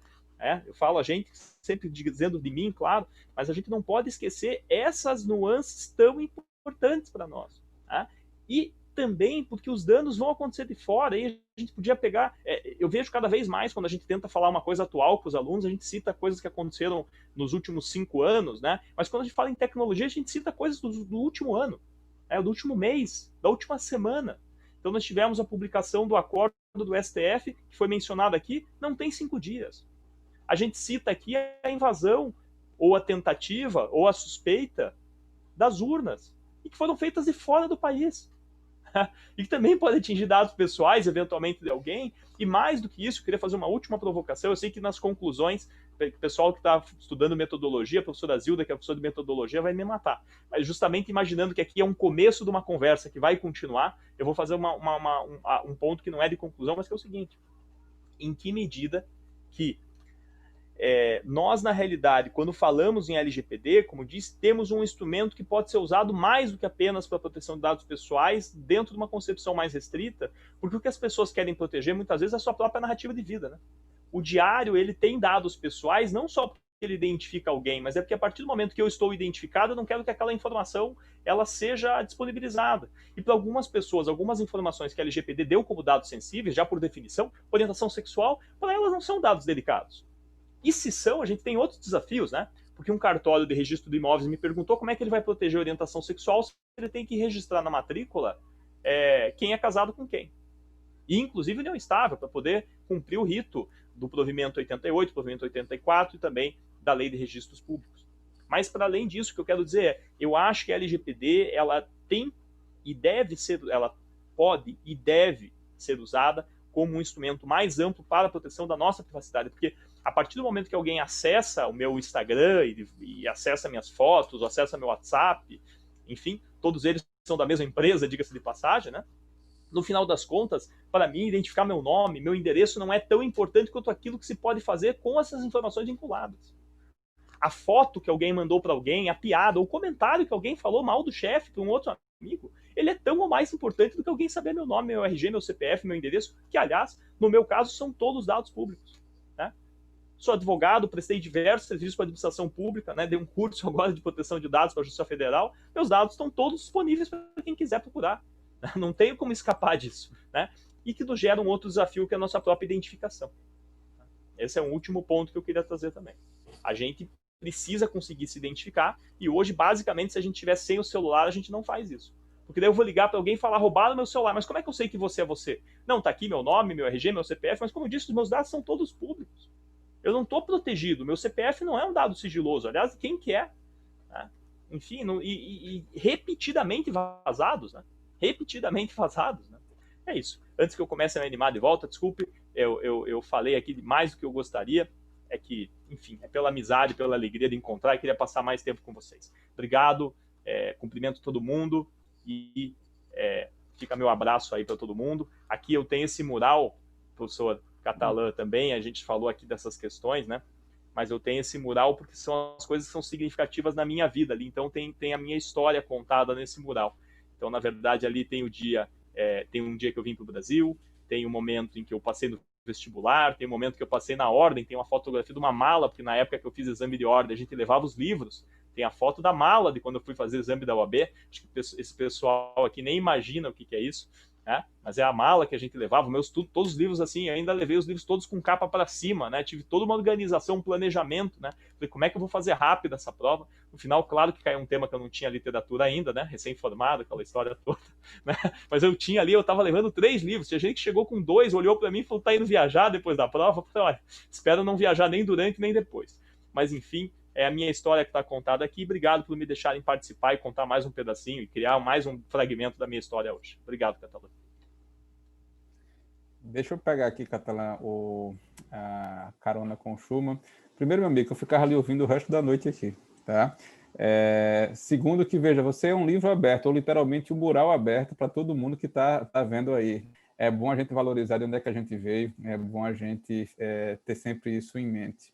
Para quem está aqui, pessoal, assistindo a gente, primeira observação, acho que não é cenário de terra arrasada. Eu e Schumann somos aqui, o Schumann, Fabiano e Zilda somos mais novos. A gente não estava no dia da publicação do CDC já trabalhando como catalã. Então, eu acredito que 30 anos atrás, as pessoas tiveram um sentimento parecido com o da LGPD agora. As pessoas que trabalhavam no comércio achavam que iam inviabilizar as relações, que eles não iam conseguir continuar exercendo as funções. Estamos aqui, 30 anos depois, com alguns sobressaltos, mas a gente consegue hoje entender como é que são os limites da legislação de consumo. Eu acho que todo mundo evoluiu a partir dela. Só que o ambiente era analógico há 30 anos atrás. A gente hoje vive num ambiente digital. Enquanto não vem um Código de Defesa do Consumidor atualizado para o mundo digital, a gente tem pelo menos um ponto de partida. O que mais me encanta na LGPD é uma palavra, limites. E eu vou converter isso em autodeterminação informativa. A gente estava sem nenhuma possibilidade de discutir limites no setor. E agora esses limites começam a ser discutidos. E a gente vai ter que traçar essas linhas, entendeu? Então, dito isso, acho que a gente confia muito no que vai vir nas pesquisas de vocês, porque vocês estão tendo a chance de viver o problema, de entender o problema e, principalmente, perceber que, às vezes, a gente não tem compromisso de ter uma solução definitiva agora já. A gente vai ter que analisar como é que isso vai se desenrolar nos próximos anos. Até porque a tecnologia que quem está começando a pesquisa agora vai utilizar daqui a 2 anos ou 4 anos, quando terminar a pesquisa, talvez não seja mais a tecnologia do início, tá? Vamos torcer, Matheus, para não aparecer nenhuma rede social nova antes de você terminar o seu trabalho, porque senão, além das que você está lendo, você vai ter mais termos de uso para poder você analisar, viu? Então, fica aí na torcida. E dito isso, só queria agradecer, e ainda bem que Catalã está gravando, que eu vou poder ouvir depois as falas de Zilda e de Fabiano.